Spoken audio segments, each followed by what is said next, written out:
సజ్జల ఆయన ప్రభుత్వ సలహాదారుడు ఏజెంట్లను రెచ్చగొట్టే ప్రక్రియకి శ్రీకారం చుట్టాడు. మీరు తిరగబడండి కౌంటింగ్ దగ్గర, అలా చేయండి ఇలా చేయండి అని ఆయన స్పీచ్లు ఇస్తున్నాడు. అసలు అది ఎంతవరకు కరెక్ట్ అంటారు?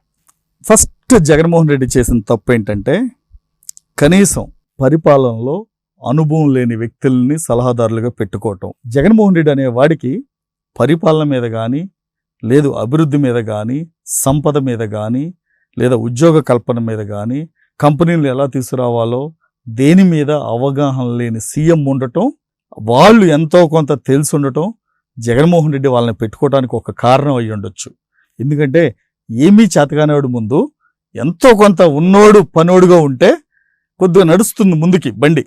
అలా జగన్మోహన్ రెడ్డి ఇలాంటి చౌకబారు వ్యక్తుల్ని సలహాదారులుగా పెట్టుకుని ఈ రోజున ఆంధ్రప్రదేశ్ని ఇలాంటి దుర్మార్గమైన పరిస్థితుల్లో తీసుకెళ్ళటానికి కారణభూతం జగన్మోహన్ రెడ్డి.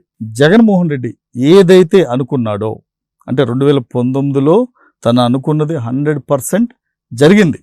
ప్రజలు ఒక్క అవకాశం అన్నారు, ఓటేశారు, గెలిచాడు, అయిపోయింది. 2019 నుండి 24 వరకు జగన్మోహన్ రెడ్డి అనుకున్నది కొన్ని చేశాడు. అంటే అక్రమ డబ్బు, అవినీతి, ప్రజల్ని దోచుకోవటం, దాచుకోవటం, వాటిలో సక్సెస్ అయ్యాడు. ఎక్కడ ఫెయిల్ అయ్యాడంటే కనీసం అభివృద్ధి అనేది ఎక్కడ రాష్ట్రంలో మీకున్న గ్రామాల్లో, మీకు రాయలసీమ నుండి మొదలు పెడితే ఉత్తరాంధ్ర వరకు ఎక్కడ ఒక ఇటుక గాని ఒక రోడ్డు గాని వేసిన పాపం లేదు. ప్రజలు నాయకుల కన్నా తెలియగలడు చాలా.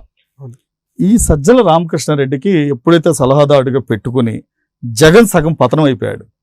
ఎందుకంటే గత 2 ఏళ్ల క్రితము కరోనా తర్వాత ఒక ప్రెస్ మీట్లో గవర్నమెంట్ ఉద్యోగుల పిఆర్సీ గురించి మాట్లాడాల్సి వస్తే మా సీఎంకి ఏం తెలియదు, మా సీఎంకి తెలియక ఏదో మాట అనేసాడని జగన్మోహన్ రెడ్డిని అప్పుడే ఒక దద్దమ్మలాగా క్రియేట్ చేశాడు. తనే చెప్పాడు, ఎవరో చెప్పవసరంలా. జగన్మోహన్ రెడ్డి దగ్గర ఎంత స్కిల్ ఉందో తనే చెప్పాడు.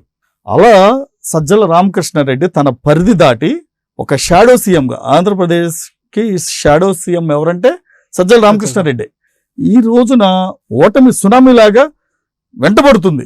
వెంటబడినప్పుడు ఏం చేయాలి అర్థం కాక ఏజెంట్లకి మాట్లాడే భాష చూస్తే నిజంగా బాధాకరమైన భాష. అది ఏజెంట్కి చెప్పాల్సింది ఏంటి? మీరు లోపల సమయంతో పాటించండి, మీరు చూడండి, ఓకే, మీరు ఓటింగ్ జరిగినంతసేపు మీ దృష్టి, మీ కాన్సన్ట్రేషన్ అంతా అక్కడే ఉండాలి. ఫోన్లు తీసుకెళ్ళొద్దు. ప్రతి రౌండ్ని కొద్దిగా నోట్ చేసుకోండి, ఒక పెన్ను, అలాంటివి చెప్తారు జనరల్గా ఎవడైనా సరే.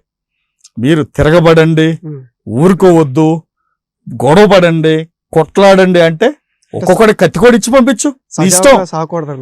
అదే సజావుగా సాగకూడదు అంటే ఒక్కొక్కడికి 2 నాటు బాంబులను ఒక కత్తికోడి ఇచ్చి పంపిస్తే నువ్వు అనుకున్నది అయిపోద్ది కదా.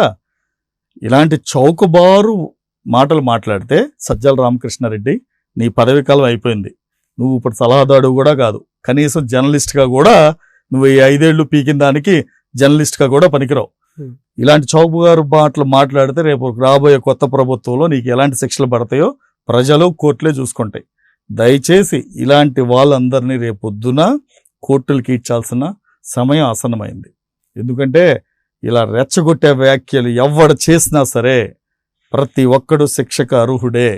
రాబోయే ప్రభుత్వంలో ఇలాంటి అడవి మనుషులు, ఇలాంటి వాళ్ళు ఉండటానికి ఆస్కారం లేదు. ఎందుకంటే క్రూర మృగాల్ని, క్రూర జంతువుల్ని తరిమి కొట్టాల్సిన అవసరం ఉంది రేపు. ఎందుకంటే ప్రభుత్వం పరిపాలన సాగించాలన్నా, అభివృద్ధి చేయాలన్నా, కొత్త కంపెనీలు రావాలన్నా, ప్రజలు సంతోషంగా ఉండాలన్నా ఇలాంటి వాళ్ళకి చోటు లేదు, క్రూర మృగాలకి చోటు లేదు. అలాంటి క్రూర మృగాల్ని వేటాడే వేటగాడు రేపు 4వ తారీఖున వస్తున్నాడు.